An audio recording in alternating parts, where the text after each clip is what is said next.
Welcome to Her Story, the podcast that brings to life the stories of incredible women throughout history.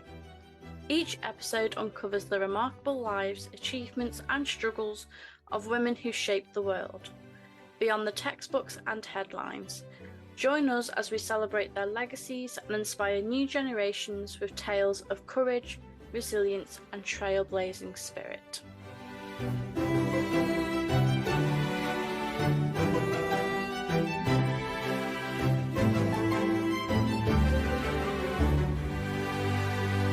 In today's episode, I am delighted to welcome back Dr Elizabeth Norton to discuss her brand new book, Women Who Ruled the World, 5,000 Years of Female Monarchy.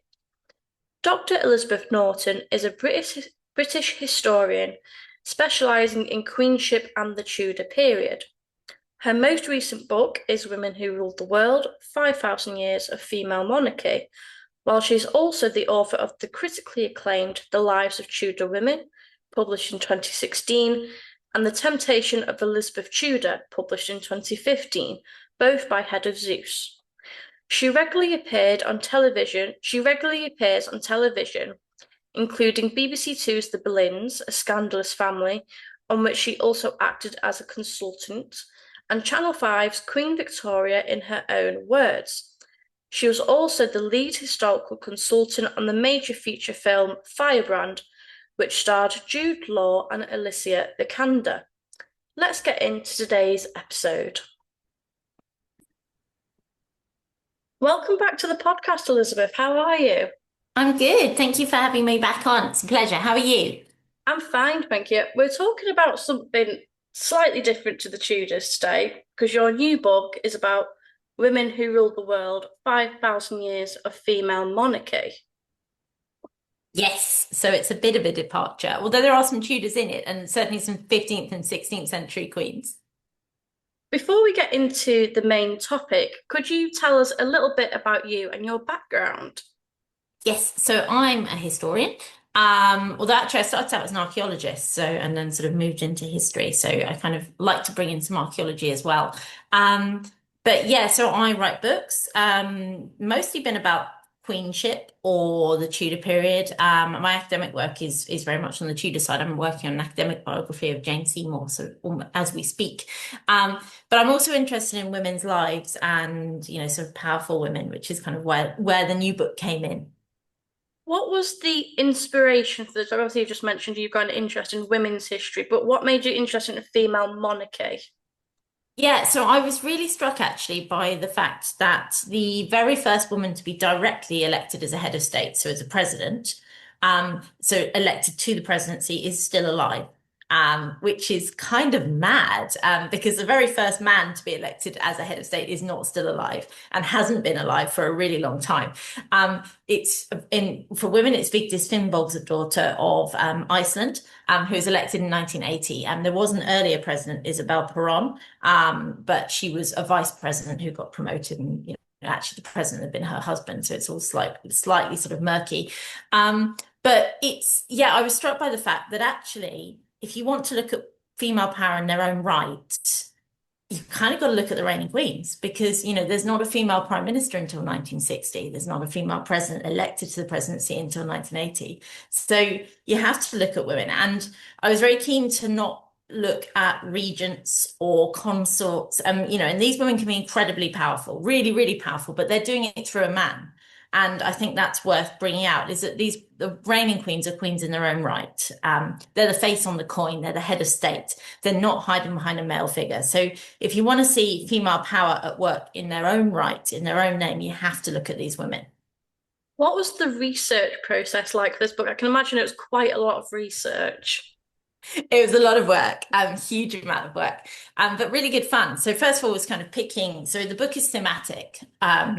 So it's not in chronological order until really the final 3 chapters, where I've got 2 on the 19th century and 1 on the 20th, when you suddenly get quite a lot of reigning queens. But before that, it's thematic. So, there's a chapter, for example, on child queens. There's a chapter on powerful queens. There's a chapter on taking the throne. There's a chapter on really being kind of oppressed by your male relatives, which is very, very common. So I first of all picked out which queens I was going to use in each chapter. And I wanted to get a range, because Actually, I mean, queenship, as far as we know, reigning queenship begins in Africa. It's not European.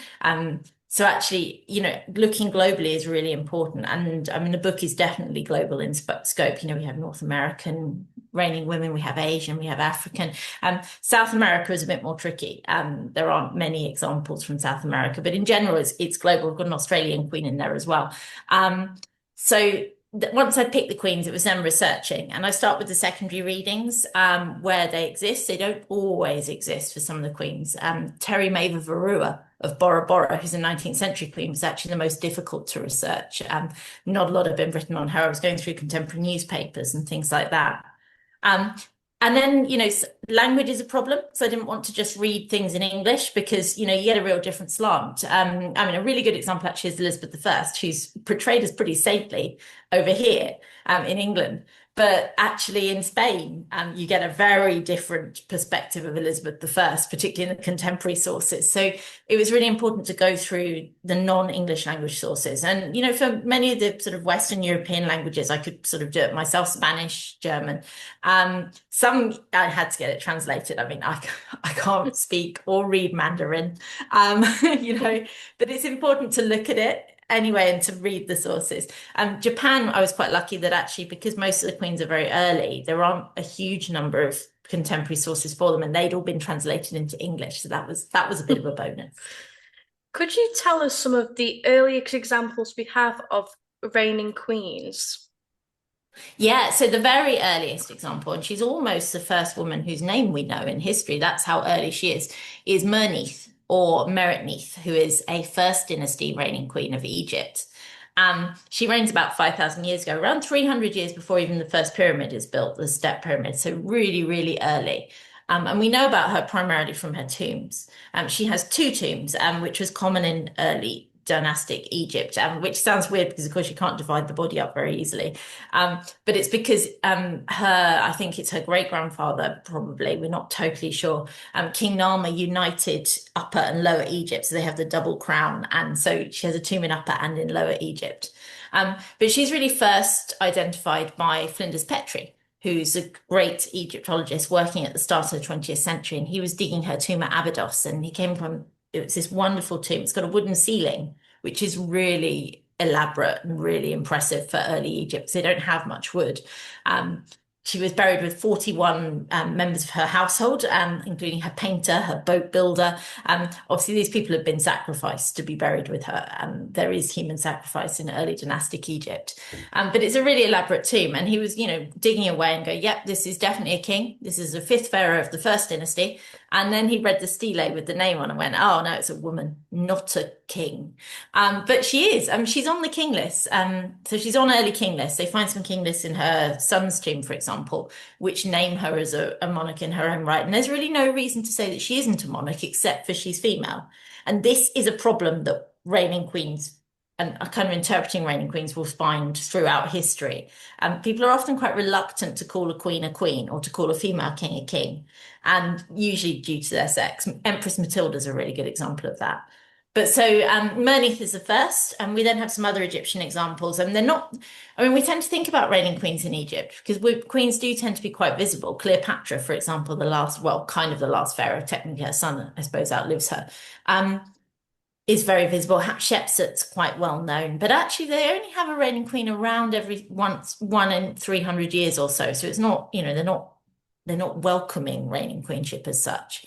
But certainly Egypt is early, and then also Kush, which is a kingdom in Sudan, modern Sudan, and also northern Ethiopia, and they actually do welcome queenship. They have the reigning Kandakes, and kind of a line of reigning women, and that is a really rare example of a polity that actually wants reigning queens and clearly bases its political structure on reigning women. That's incredibly rare. How did they maintain power, especially our earlier queens? Because obviously we know from the Tudor period, men were always an issue when a queen was on the throne. How did these women manage it? Many of them don't. And there are many more failures in the book than successes, which I think is worth bringing out. It's usually not their fault. Queens tend to come at the time of dynastic collapse. Tudors, for example, the dynasty's kind of collapsing. But they're not the cause of it. They're a symptom of it because most countries won't take a woman if they've got a male option. So the dynasty is already kind of failing when they get a woman. I mean, the simple answer is how to be successful as a reigning queen is don't have any male relatives. And that sounds, I mean, that sounds awful, but it's kind of true, at least until really the 19th century, maybe even into the 20th. Elizabeth I, for example, doesn't get married. That's a really good thing for her. It's a bad thing for the country because it means she doesn't sort out the succession. And the Tudor succession was a nightmare for most of her reign. But it's great for Elizabeth because she can't be removed because there isn't another option. Mary, Queen of Scots, of course. I mean, obviously Lord Darnley becomes the King of Scots when he marries her, and that's a bit of a nightmare. But actually, for Mary, Queen of Scots, her worst thing she could absolutely do was give birth to James. And that's really sad because, he's her son, she loved him, but he's a rival. And most countries would rather have a boy than a woman, even if he's a baby. And that's what Mary finds.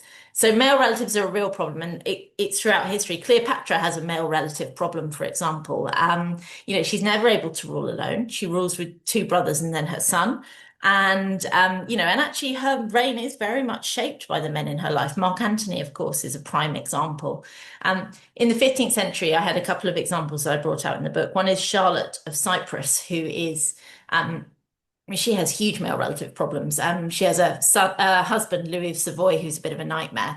And they kind of vie for the throne with each other. They mint coins completely separately. But her main rival is her half-brother, Jacques, who's illegitimate and tries to assassinate her and then takes himself off to Egypt, where Cyprus is a vassal state at that stage of the Mamluk sultans. So he goes to Cairo and goes to the Sultan, look, I'm the son of the king. Can I not be king of Cyprus? And, obviously Christian Europe has a concept of illegitimacy, but that's not the case in Islam. So the Sultan is simply looking at, a contest between the daughter of the king and the son of the king, which is no contest, obviously, in the 15th century. So he sends Jacques back with an army and he deposes her. Another really, really horrible example, actually, is Blanca II of Navarre, who I was really keen to bring in because she's such a clear example of the problem that women can have. Her father is Juan II of Aragon. He's the king consort of Navarre. So when his daughter succeeds to the throne, he actually doesn't want to give up power and he imprisons her and probably has her murdered in 1464. So she's a really good example of why it's awful having these close male relatives. Could you tell us about the queens who had military prowess? Yeah, I mean, they do. So, I mean, I have a chapter in the book on warrior queens. And I quite like, it's an interesting concept. I mean, I kind of try and move away. I mean, people like a female warrior.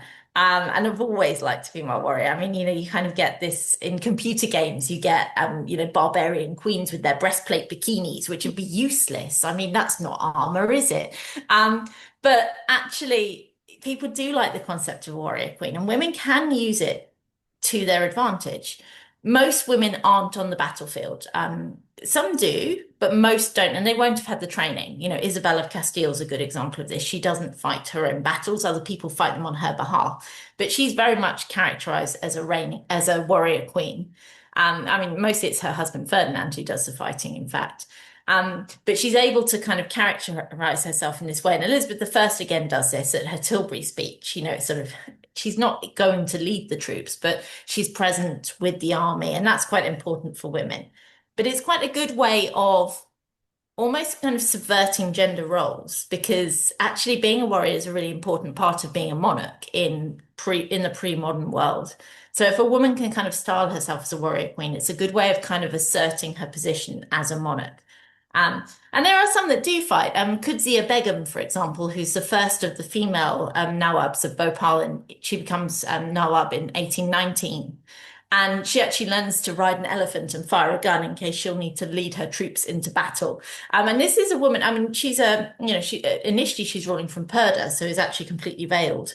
So it's really quite impressive that she does that. But most of them don't fight their own battles. Can you tell us about queens who came into power at a tender age? Yeah, so I have a chapter on child queens, and child queen's kind of the worst thing you can be, really. And also a disaster for a kingdom. I mean, having a child monarch is not a good thing. We saw that in England, of course, with Henry VI and his long minority, because, who rules for you?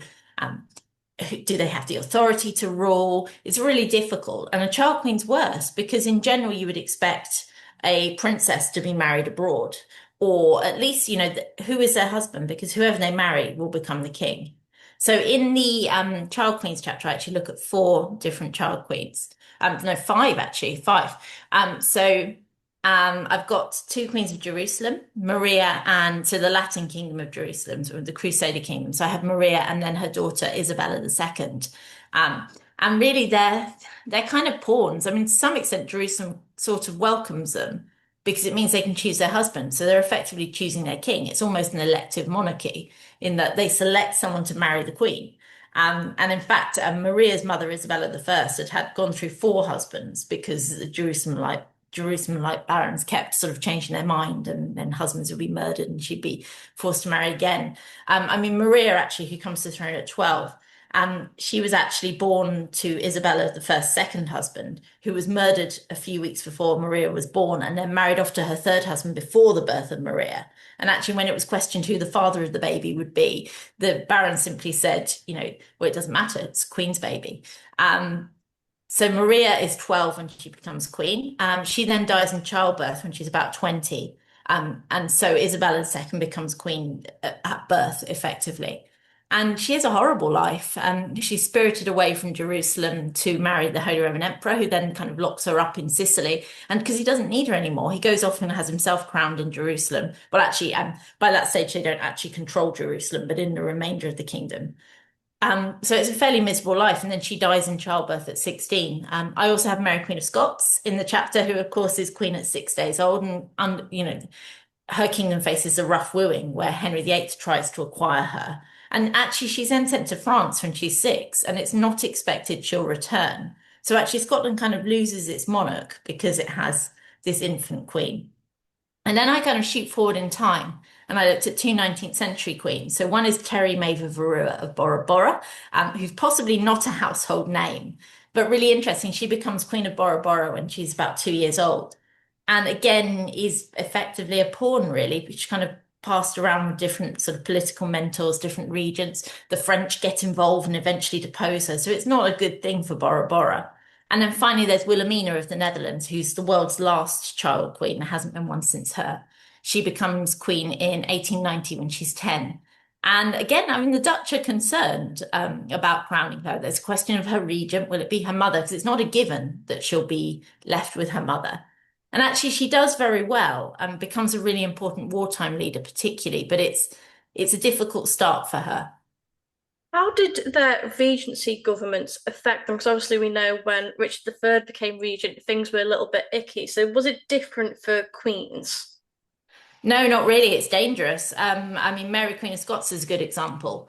The regency was given to the Earl of Arran, who is probably next in line to the Scottish throne, rather than her mother. And actually, her mother told Rafe Sadler, the English ambassador, effectively she thought that Arran might murder Mary. She said it's a bit concerning that power's been placed in the hands of the next in line to the throne.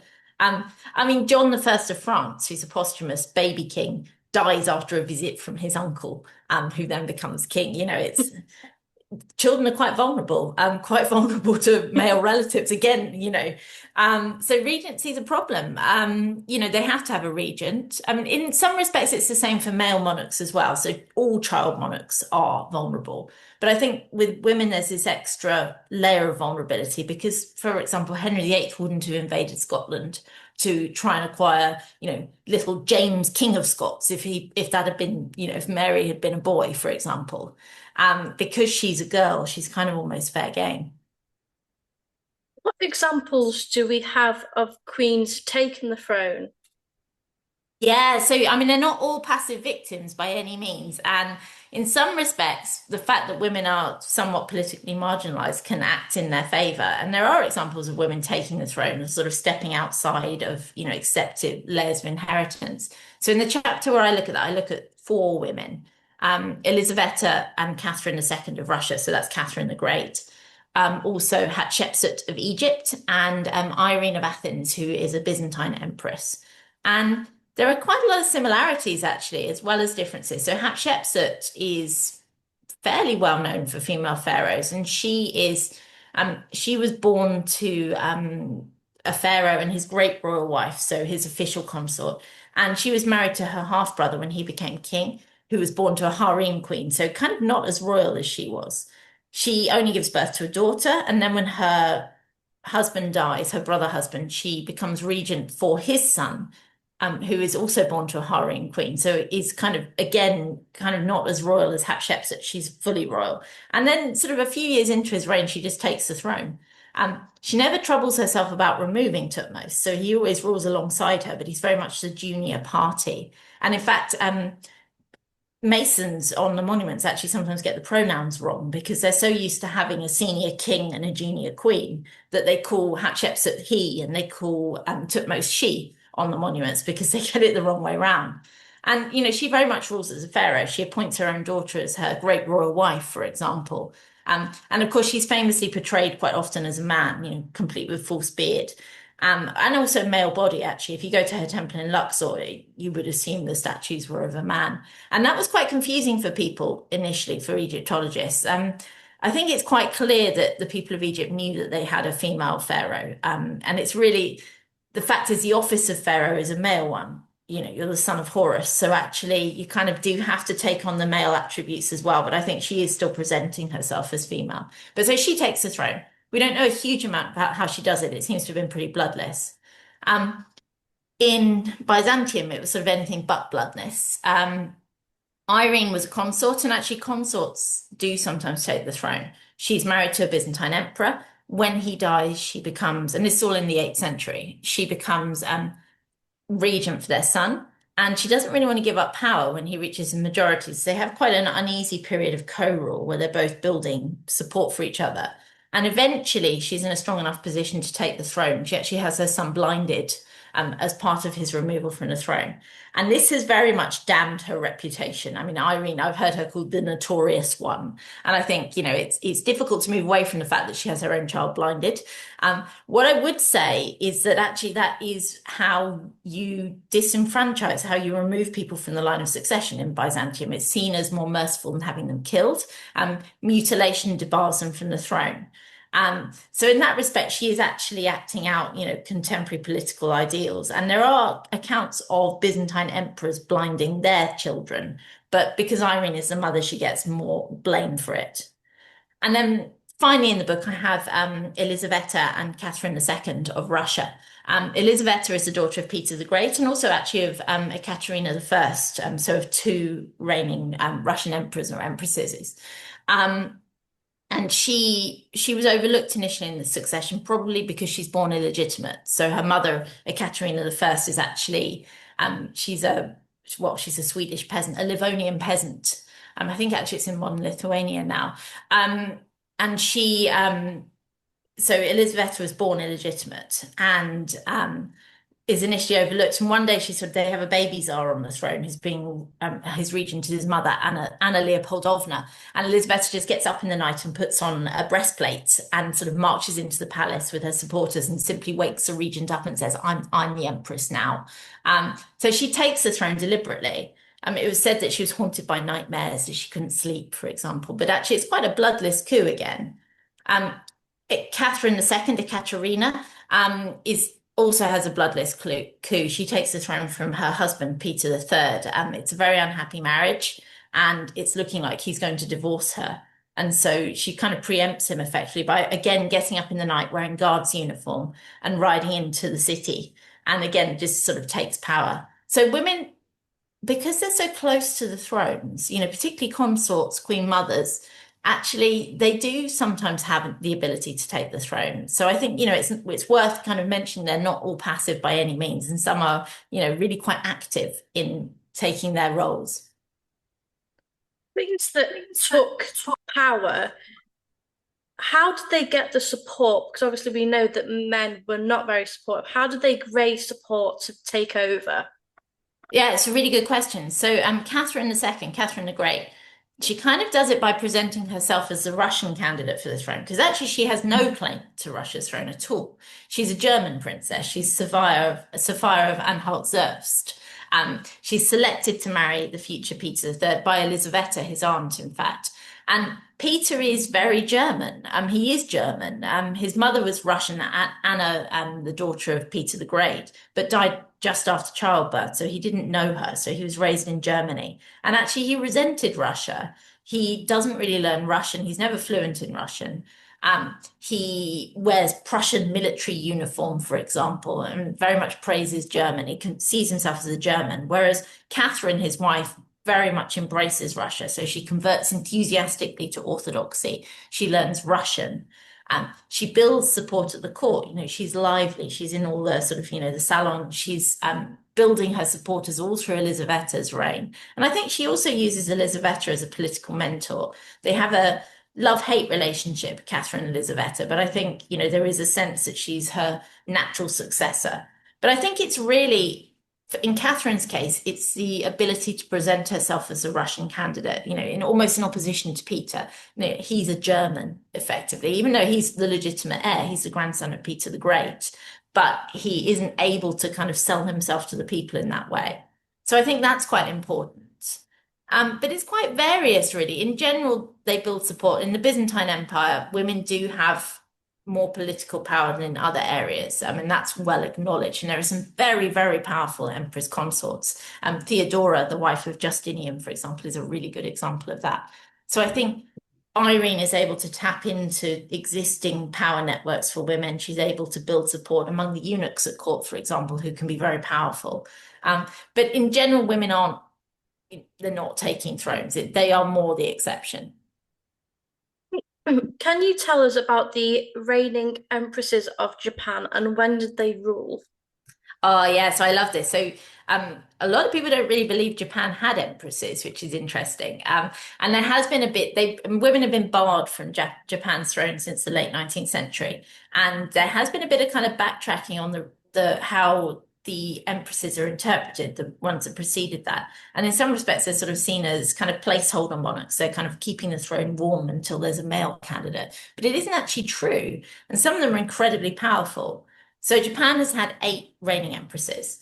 6 of them actually are in sort of the early medieval period, from the 6th century until the 8th. And actually in that period, in that 200-year period, half of Japan's emperors are female, which is really interesting.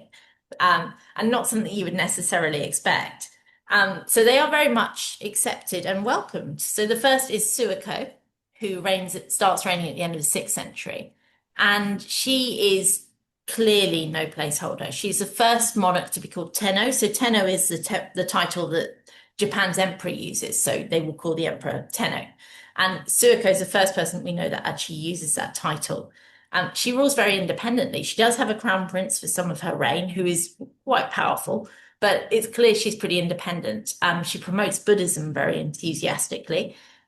She promotes literature actually in Japanese. So previously, works have been written in Chinese, but she pushes for works in the vernacular in Japanese. And unfortunately, not many survive from her reign, but it's the first period where they're writing history in Japanese, for example. And actually, her name, Suiko. I mean, all Japanese sovereigns are known by posthumous names. It's not what she would have been called in her lifetime. But Suiko actually means conjecture of the past, which is, effectively referencing her love of history. But she's very powerful.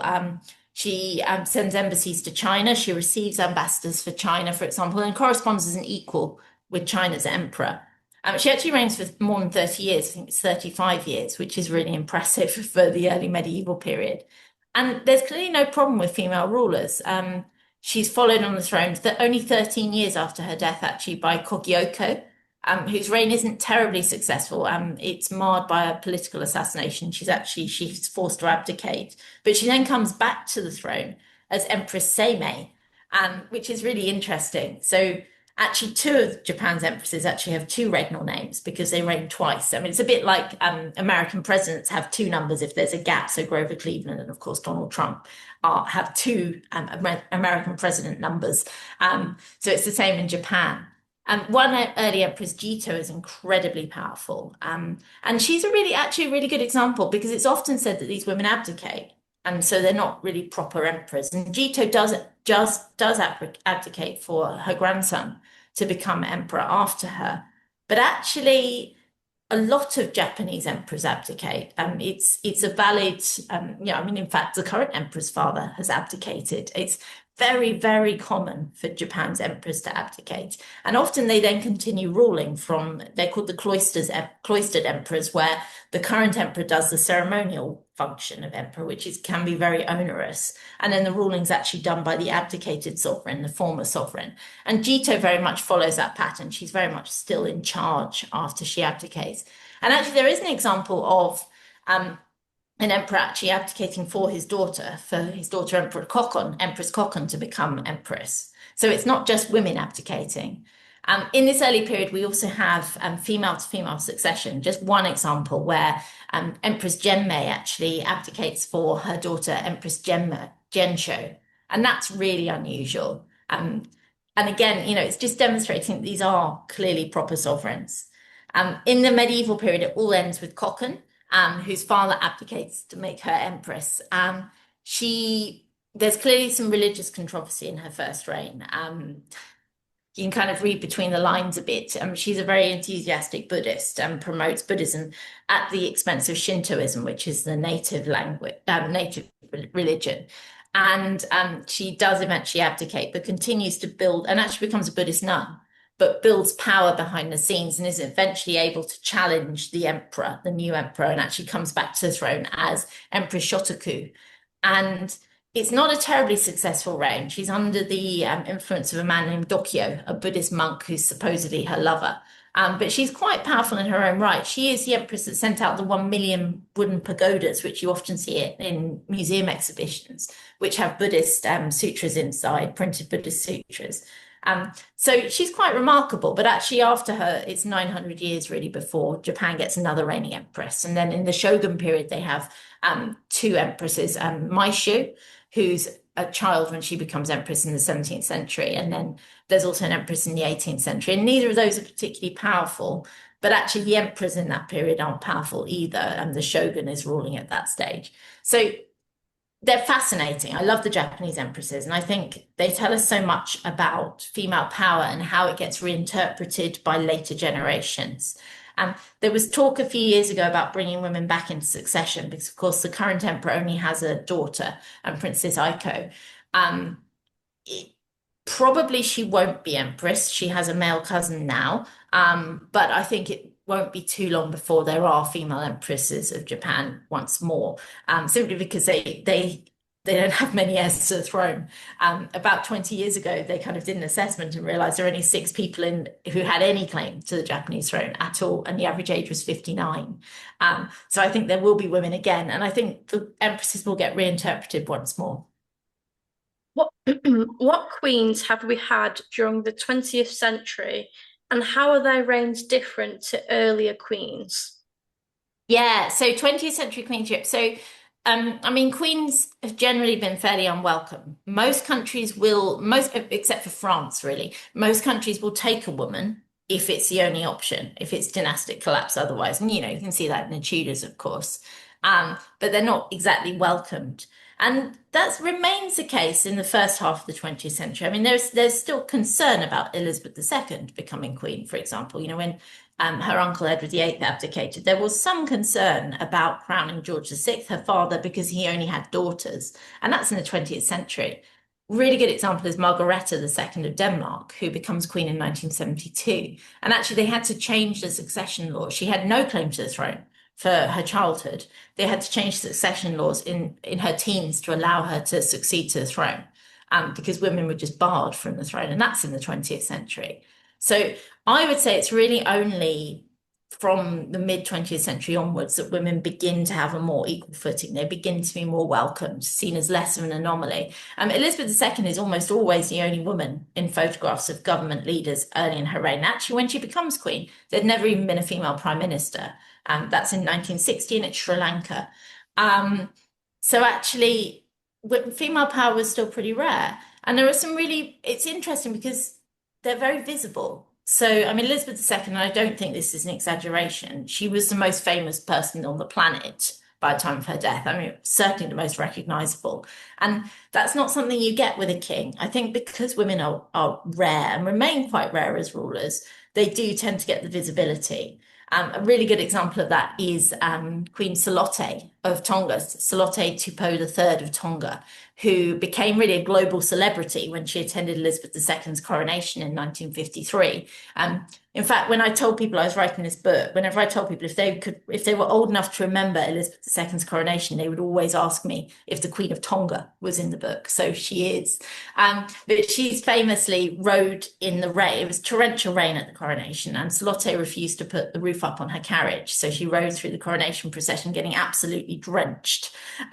But people loved her for it. And for the remainder of her trip to the UK, wherever she was absolutely mobbed. You know, her car would stop at traffic lights and people would surround it. She went to visit an old friend in Kent and stopped to have a look in the medieval church there. And when she came out, there was a lineup of local children all holding flowers. Qantas actually started an aeroplane route to Tonga so that you could actually go and meet her yourself. So she became this kind of global celebrity, which you wouldn't have got if you were a king. So I think the 20th century is quite odd because they're still quite unwelcome in the early part years at least, but they're very, very visible and they can actually do quite a lot for the country just by their visibility, as Tonga found. By the end of the 20th century, the position of women had very much improved. So most of the European countries were starting to change their succession laws to allow women to succeed. The Netherlands did that. I mean, the Netherlands had been hugely worried about crowning Wilhelmina in 1890, but actually by the late 20th century, they've had a run of three queens. So Wilhelmina, her daughter Juliana, and then Juliana's daughter Beatrix. So they were used to queens. So they changed their succession to allow absolute primogeniture. So eldest child succeeds. Britain has done that, of course. Most of them have actually. Spain is the outlier there. So although the heir to the throne is Leonor, the daughter of King Felipe, she's only heir presumptive because she could have a younger brother who would take her place in the succession. What, who has been your favourite queen to research for this book? So that's really hard because they're all interesting. I mean, I don't like them all. I mean, Irene of Athens and the Byzantine Empress is a bit of a hard sell on the kind of liking front, but they're all interesting. I mean, I always say it's Tamar of Georgia, and I think it probably is. Tamar is a really interesting case study in being a reigning queen. So if you go to Georgia today, so Georgia in the Caucasus, not the state in the US. If you go to Georgia today, you'll see Tamar on the banknotes. You'll see her on their postage stamps. They love Tamar. She's remembered as presiding over this golden age of Georgia. It's kind of the last moment before the Mongol conquest kind of swept away Georgia's independence for a time. She's absolutely revered. They have this myth about her, a bit like King Arthur. She's the once and future queen. It's that she's not dead, she's sleeping.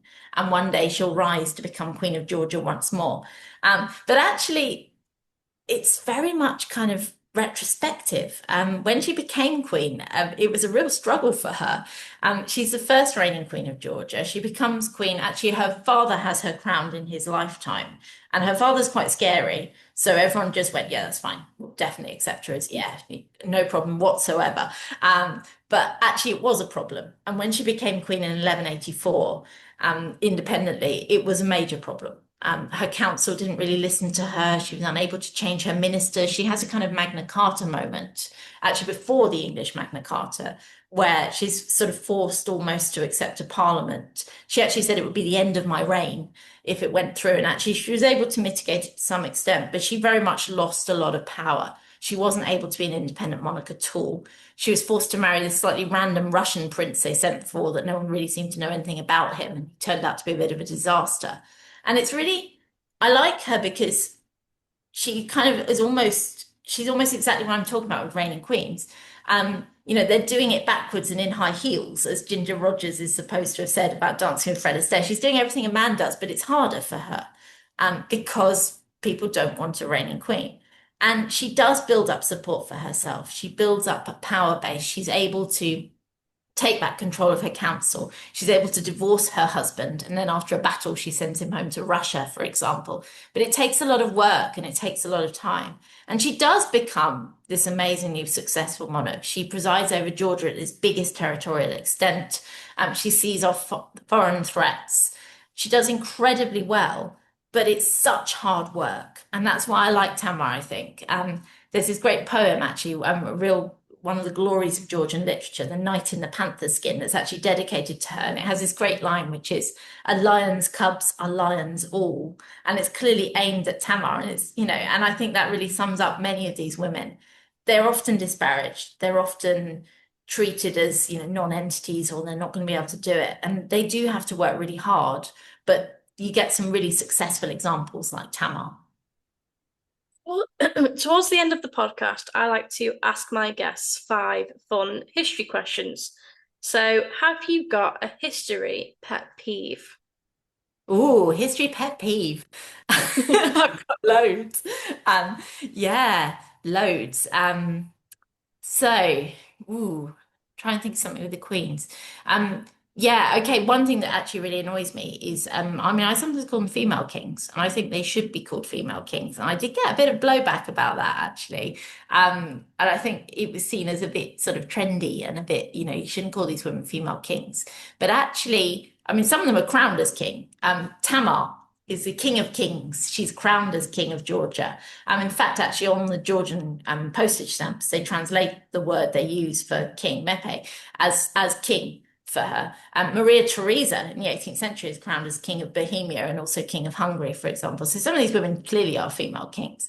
My pet peeve, I think, is that we call them queens because nobody really knows what it means. And I've discovered, having promoted the book, is a lot of people don't understand what a reigning queen actually is.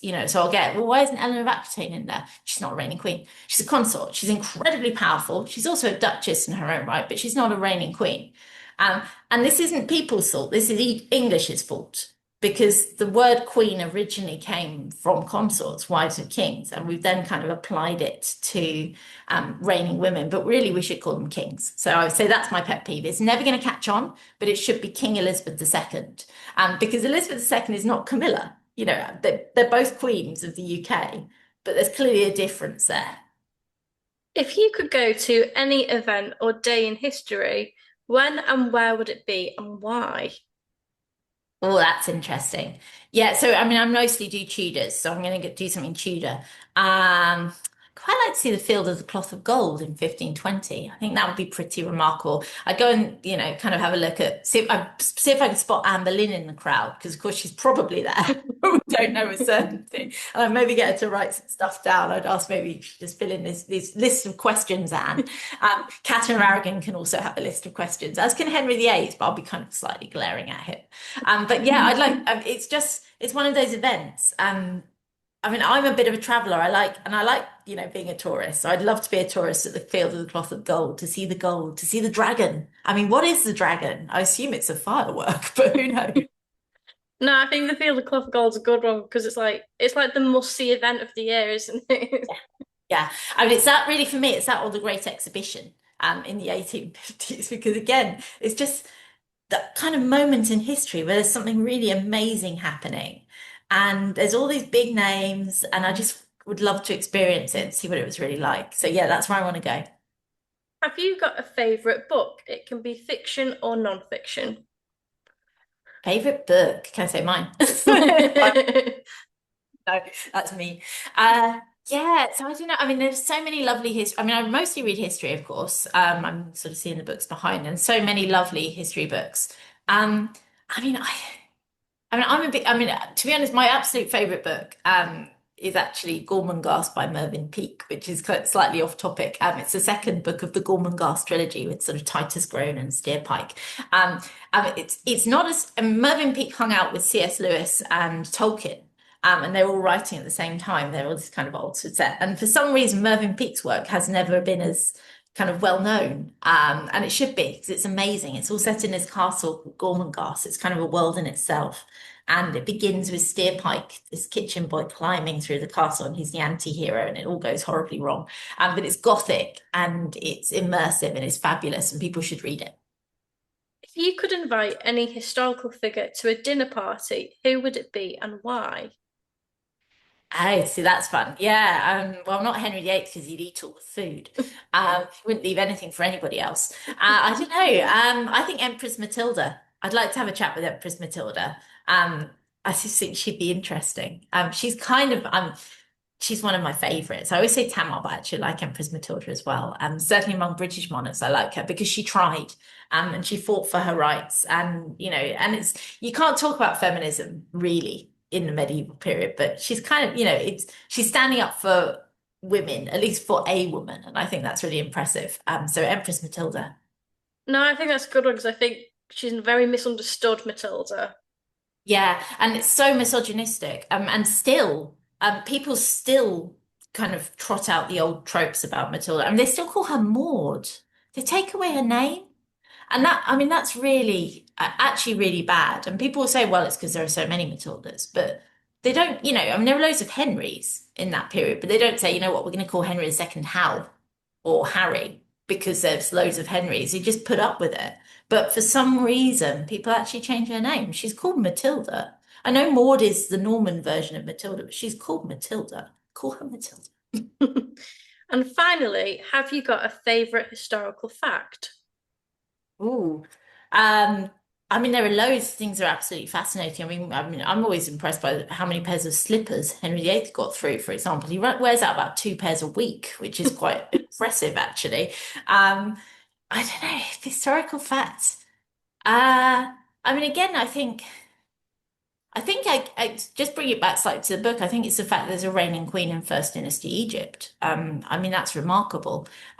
This woman is so early. Most countries very much don't have reading. Most countries are still very much prehistoric. They don't have writing. And actually there's a woman right at the dawn of recorded history who is reigning in her own right. And I think that is my favorite historical fact because actually, yes, reigning queens are rare. They are. But there is almost always one somewhere. And women have attempted to rule and hold power right since records begin, and probably way before that. So I think that's my favorite historical fact. If anyone says that women don't deserve to hold power or that women shouldn't be in power or, that women aren't as good as men, actually, there have been reigning women as long as we can read and write. Thank you so much for coming on today and discussing your wonderful new book. Oh, thank you so much. It's been an absolute pleasure. Thank you for listening to Her Story. If there's a historical woman who inspires you and you'd like to share her story on the podcast, we'd love to hear from you. Get in touch at unholytudor@gmail.com. Until next time, keep celebrating the incredible women who've shaped our world.